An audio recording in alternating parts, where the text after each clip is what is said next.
Hello అందరికీ welcome back to my channel. అందరూ ఎలా ఉన్నారు? నేనైతే చాలా బాగున్నా. మీరందరూ కూడా బాగుండాలని మనస్ఫూర్తిగా అయితే కోరుకుంటున్నా.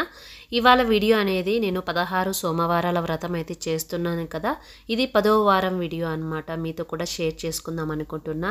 అలాగే నేను ఏ విధంగా ఈ వ్రతం అనేది చేసుకున్నాను, ఎలాంటి నియమాలు పాటించాలి, ఏమేం ప్రసాదం పెట్టాలి, శివలింగం కంపల్సరీగా చేయాలా లేదా అనేది కూడా నేను ఈ వీడియోలో మీకు షేర్ చేస్తాను. వీడియోని స్కిప్ చేయకుండా చివరి వరకు చూడండి. అలాగే వీడియో చివరిలో మీకోసం ఒక మంచి మనసు పలికే మాట కూడా ఉంది.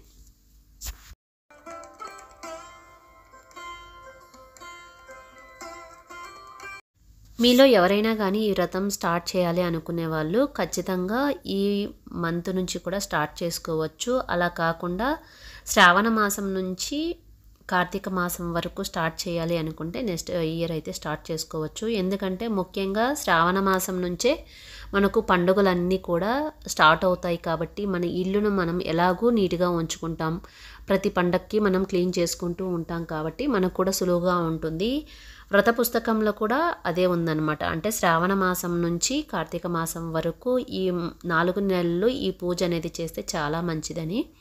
అదేవిధంగా తప్పకుండా మనం ఈ మండే నాడు ఖచ్చితంగా ఉపవాసం అనేది ఉండాలి. అంటే ఉపవాసం అంటే పూర్తిగా తినకుండా ఉండాలని ఏమీ లేదు. కావాలంటే మీరు ఫ్రూట్సు, పాలు అవి కూడా తీసుకోవచ్చు. కాకపోతే ఉప్పు ఉండే ప్రసాదం అయితే ఏది కూడా తీసుకోకూడదు.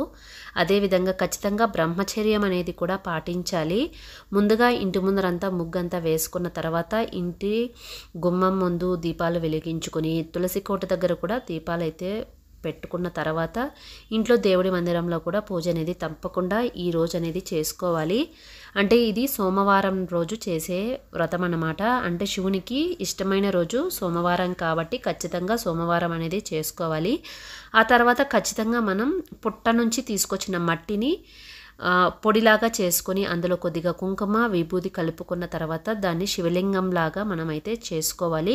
కంపల్సరిగా ఈ లింగం అనేది చేసుకోవాలి. ఎందుకంటే మనం మన దగ్గర ఉండే గోల్డ్, మెటల్, బ్రాస్ ఇలా ఏ ఐటెంతో చేసిన శివలింగం అయినా కూడా ఉపయోగించవచ్చు. కాకపోతే మన చేతులతో మనం చేసుకున్న శివలింగం చాలా ప్రశాంతంగా ఉంటుంది. మనకు నచ్చిన విధంగా దేవుణ్ణి చేసుకోవడానికి బాగుంటుంది. నాకైతే చాలా మంచిగా అనిపిస్తుంది. 16 వారాలు కూడా మనం ఖచ్చితంగా శివలింగం అనేది చేసుకోవాలి. ఆ శివలింగాలన్నీ కూడా అలాగే దేవుడి మందిరంలో 17వ వారం వరకు అలాగే ఉంచుకొని 17వ వారం ఆ శివలింగాలన్నింటికి కూడా మళ్ళీ ఒకసారి పూజ చేసుకొని వాటిని నీటిలో అనేది నిమజ్జనం అయితే చేయాలన్నమాట.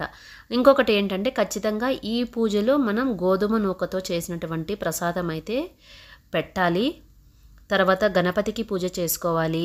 అంటే మనకు ఉన్నంతలో మనం పూజ చేసుకోవచ్చు. కావాలంటే మీరు పసుపు గణపతిని కూడా చేసుకోవచ్చు అన్నమాట. ఇంకా తర్వాత పూజకు కావాల్సిన వస్తువులు ఏవేవి కావాలో అన్నిటినీ కూడా ముందుగానే సిద్ధం చేసి ఉంచుకున్నాను. అభిషేకం కూడా చేయాలి కాబట్టి ఇంకా పంచామృతాలన్నిటినీ కలిపి ఒక గ్లాసులో అయితే పోసి ఉంచుకున్నాను.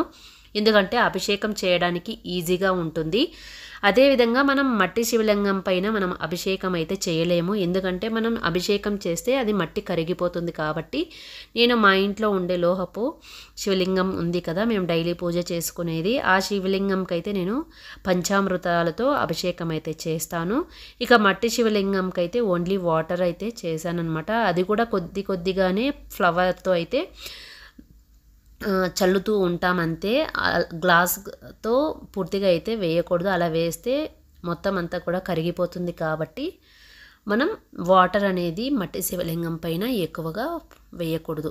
తర్వాత మన దగ్గర ఉన్నటువంటి పుష్పాలతో అలాగే బిల్వ పత్రాలతో అక్షతలతో మనం పూజ అనేది ఈజీగా చేసుకోవచ్చు. ఈ పూజ చాలా సింపుల్, ఈజీగా చేసుకోవచ్చు, ఎవరైనా చేయవచ్చు. కాకపోతే ముఖ్యంగా మనం నాన్ వెజ్ అనేది తినకూడదండి. ఎవరైతే పూజ చేయాలనుకుంటున్నారో వాళ్ళు ఈ పూజ అంటే 17 వారాలు అయిపోయేంత వరకు కంపల్సరిగా నాన్ వెజ్ అనేది చేయకూడదు, అలాగే తినకూడదు, ముట్టకూడదు. సో అంటే ఇంట్లో వాళ్ళ ఈ పూజ స్టార్ట్ చేయాలి అనుకునే వాళ్ళు ఎవరైనా ఉంటే ముందుగా మీ హస్బెండ్ని లేదా మీ అమ్మ నాన్నల్ని, అత్త మామల్ని వాళ్ళ పర్మిషన్ తీసుకున్న తర్వాతే పూజ అనేది చేసుకోవాలి. ముఖ్యంగా పెళ్ళైన వాళ్ళైతే భర్త అనుమతి అనేది చాలా చాలా ఇంపార్టెంట్. ఎందుకంటే వాళ్ళని ఇబ్బంది పెట్టి మనం పూజ ఏది కూడా చేయకూడదు. ఎందుకంటే ఒక్కొక్కసారి వాళ్ళకి ఇబ్బంది కలిగించే పనులు మనం చేసినట్లయితే ఆ పూజా ఫలితం అనేది మనకు కూడా దక్కదనమాట. సో దానికోసమే మనం వాళ్ళనైతే ముందుగా అడిగి వాళ్ళ నుంచి మనం ఆశీర్వాదం తీసుకొని తర్వాతనే పూజ అనేది స్టార్ట్ చేసుకోవాలి.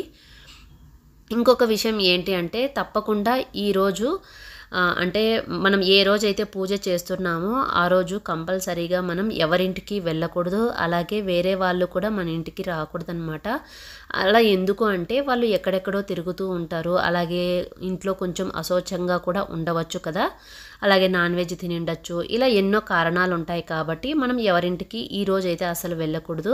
అలాగే ఎవరిని కూడా ఇంట్లో మ్యాక్సిమం ఈరోజు మాత్రం రానివ్వకండి.